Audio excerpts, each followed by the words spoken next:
আরিফিন ছোট্ট মানুষ। সে মাঝে মাঝে এই গ্রামের রাস্তা ধরে তার নানির বাড়িতে যায়। সেদিন তার নানির বাড়ি যেতে যেতে অনেক রাত হয়ে যাচ্ছিল, আর সামনে ছিল বড় একটি বাঁশবাগান। তার মনে হলো পিছন থেকে কেউ যেন আরিফিন আরিফিন বলে ডাকছে।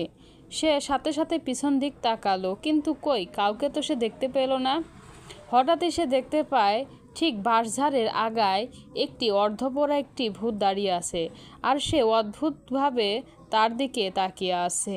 সে তা দেখে খুব ভয় পেয়ে গেল। তখনই ভূতটি নেমে এসে বলল, এত রাতে কোথায় যাচ্ছ তুমি? তোমার সাইকেলটি আমার খুব দরকার। তখন ভয়ে ভয়ে আরিফিন বলল, আচ্ছা ঠিক আছে, আপনি আমার সাইকেলটি রেখে দিন, কিন্তু আমাকে কোনো ক্ষতি করবেন না, আমাকে মারবেন না দয়া করে। এরপর আমরা দেখলাম ভূতটি সত্যি তার কোনো ক্ষতি করলো না, শুধু তার সাইকেলটি নিয়ে দ্রুত সেখান থেকে চলে যেতে লাগলো।